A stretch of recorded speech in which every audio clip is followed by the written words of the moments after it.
Somebody else who is killing the LinkedIn game, in my opinion, and is doing really well, and comes from a place of authenticity, is Roy Samuel. I think you've been on his podcast a year ago. He's coming on mine next week, actually. Small world. Lovely guy. Yep, lovely guy. Yeah. You mentioned on his pod that you were really, really bad at math. Me too. I think it's actually more common for founders than you'd realise. Yeah. And it before I started a business, I was like, oh, I need to know everything about gross profit and margins and all of this stuff. And you don't really. You need to have a very high level understanding.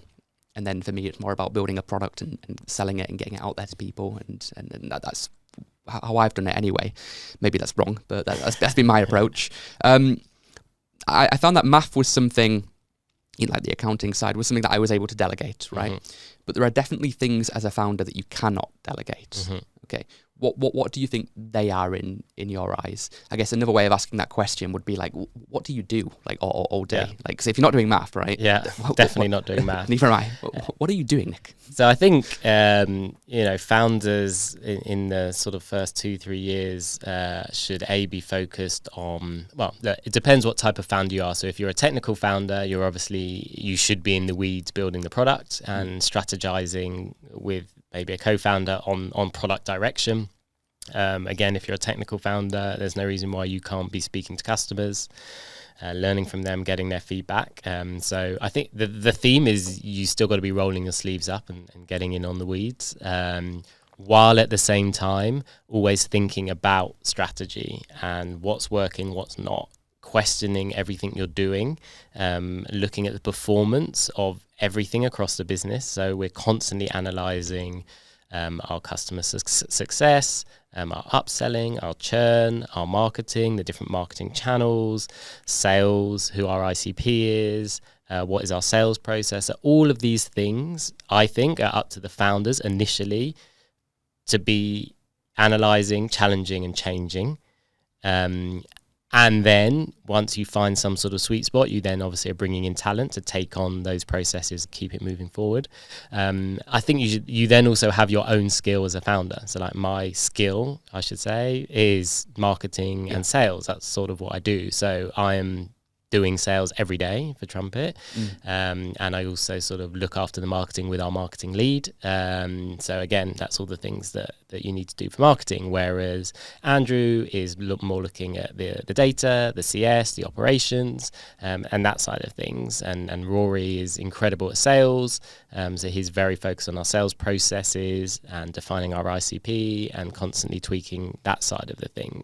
So it's a mixture of being in the weeds, but then also being able to pull yourself out of the weeds and see the state of the business and, are you traveling in the right direction? Is the sort of cliche, but you're sort of steering the ship. So like, what destination do you want to get to as founders? Is that a lifestyle business? Is that VC money? Is that exiting for 5 million? Is it exiting for 500 million? Whatever your destination is as a ship, is up to the founders to be steering that ship while also making sure all the passengers in the ship are happy and the engines are running. But you need to be up in that wheelhouse, making sure you're directing the ship in the right direction. Yeah. Okay. So it's vision. It's communicating that to the troops. Yeah. And you can't do everything. So inspiring them, training them, making sure they're competent, intelligent, and care about the purpose. And that way, the ship's going in one direction rather than loads of little speedboats flying off and there's pirate wars and everything happening. Which can happen. So will happen. Yeah, the team can be going off in their own directions. Another founder can be going off in a different direction. You can have different exit ideas, different strategy ideas, and you'll eventually become unstuck if that happens. So Design by Night was as tight a ship as you could ever have had. In terms of all of that. So that when you say actually what do you learn as a first-time founder to a second-time founder, I think that's something very clear that Andrew and I thought about was how can we build that tight ship with everything to point us constantly in the same direction. This is going to sound a little bit weird, but my missus has, she can speak like 5 languages or something, right? And I know that you studied Spanish and Portuguese, yeah, at uni. I can see how that's helped her.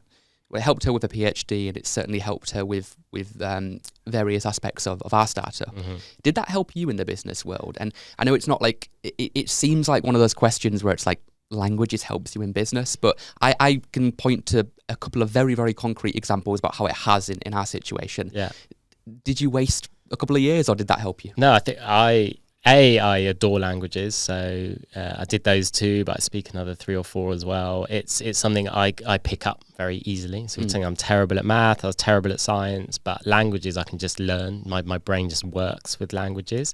You say, most founders are terrible at math. That's probably, the creative side of our brains are the ones at work, which is probably more where founders lie, unless you're sort of an engineer. Yeah. So for me, the beauty of languages is less the language itself and more confidence to make a fool out of yourself. If you're going to learn a language, you have to speak that language, and you have to go and say the wrong things. You have to start a conversation with someone and not understand what they're saying back to you and not be embarrassed. So everyone that I see of learned languages has this sort of inner confidence, which is sort of priceless, I think, when you're a founder. It also just gives you tons of different skills. Like a language degree is only 20% learning the language. Then for my degree, Spanish and Portuguese, I was learning about South American and Spanish culture. I was learning about South American and Portuguese history. I was doing literature. So you're actually getting a very well-rounded degree. It really helps your communication style. I think I've got a very good sensitivity to communication. I think I can set the right tone when communicating with someone I'm selling to versus the team versus a difficult period we might be going through. And that communication, for me, I think I learned when learning languages. So I think it makes you a much more sensitive person in touch with humanity rather than the sort of maths and sciences, which are much more pragmatic. Yeah, which I would argue, and it's a hill I'd probably die on, really, is that the ability to effectively communicate and convince somebody to agree genuinely with your point of view, whether that's looking to sell something, looking to raise investment, looking to hire somebody, looking to date somebody, whatever. I would argue that is the most important skill, period.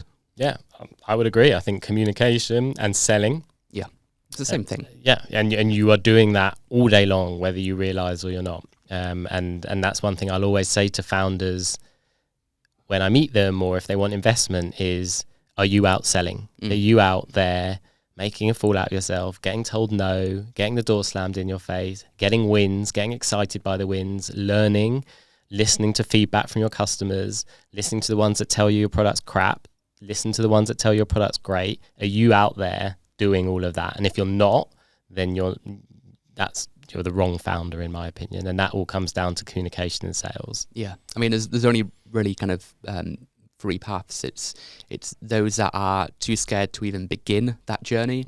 There are those people that go on that journey. They hear all the no's, they face all the rejection. Elon Musk said that starting a company is like chewing glass and staring into the abyss.